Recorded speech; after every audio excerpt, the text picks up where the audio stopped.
era a vida de um escravizado no Brasil? Ou então, quais eram as atividades realizadas pelos escravos? Não, no vídeo de hoje nós vamos aprender um pouco mais sobre a vida dos escravos no Brasil. Por mais de 300 anos, a escravidão esteve presente no Brasil. A escravidão ela é marcada pela crueldade, pela violência como os escravos eram tratados. Bom, quando que começa a escravidão no Brasil? A escravidão ela vai ter início quando a produção de cana-de-açúcar aumenta. Então, lá nos engenhos de açúcar, é necessário uma grande quantidade de mão de obra. E os índios, que até então eram usados como mão de obra, já não dá conta dessa mão de obra, desse trabalho, porque o trabalho aumentou. Então é necessário uma nova mão de obra.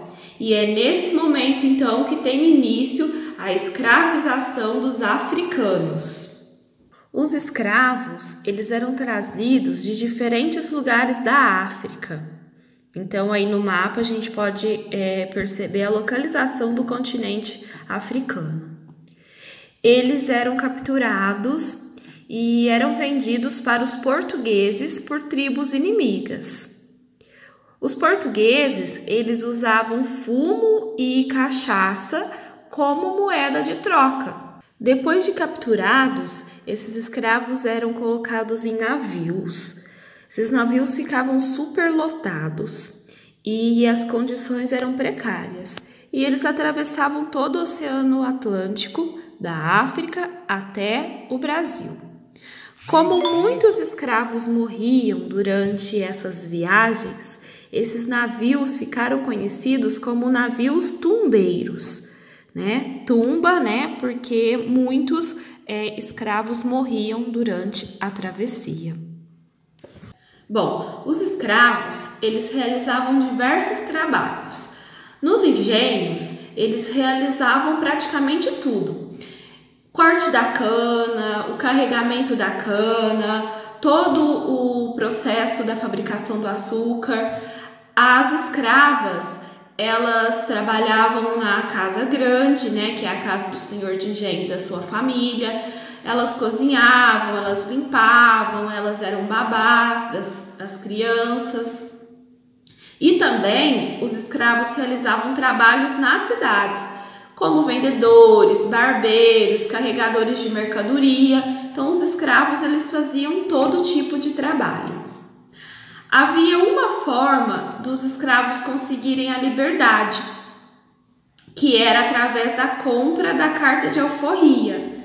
Então, alguns trabalhadores que prestavam serviços nas cidades, eles ganhavam algum dinheiro, desses serviços e eles iam juntando ao longo da vida deles. Mas essa carta de alforria era muito cara, então era muito difícil de conquistar a alforria. No engenho, os escravos ficavam num lugar que era chamado de senzala.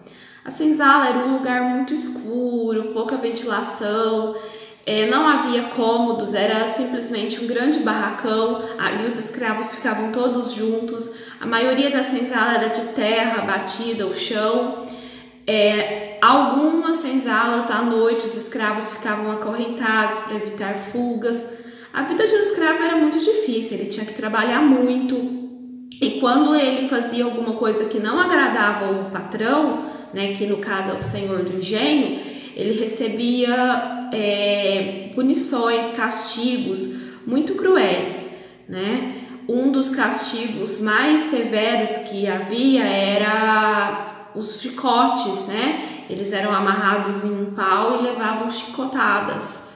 Então era muito difícil a vida de um escravo.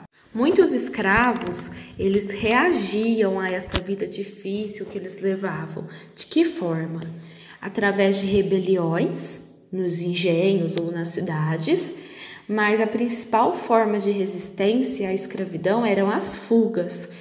Para onde que eles fugiam? Para os quilombos. O que eram os quilombos? Quilombos eram comunidades fundadas no meio da mata, num lugar bem difícil de acesso. E nesses quilombos, era onde os escravos podiam ficar livres, né? Lá eles praticavam agricultura, lá eles podiam praticar a sua cultura. E o quilombo mais famoso foi o quilombo de Palmares. Ele era localizado lá na Serra da Barriga, no atual estado de Alagoas. E o líder mais famoso desse quilombo foi o Negro Zumbi. Até hoje ele é lembrado, né, como forma de resistência à escravidão. O fim da escravidão no Brasil foi um processo bem longo, né? Ele demorou aí bastante tempo para acontecer e ele só vai chegar ao fim em 1888 com a assinatura da Lei Áurea. É vergonhoso para a nossa história tantos anos de escravidão. Não temos que nos orgulhar disso, mas os africanos, eles deixaram uma grande herança cultural para os nossos dias. Na culinária, muitas palavras, né, que nós falamos hoje é herança cultural africana, nas roupas, nos acessórios que nós usamos. Então nós temos aí uma grande herança cultural deixada por esses povos nos nossos dias de hoje.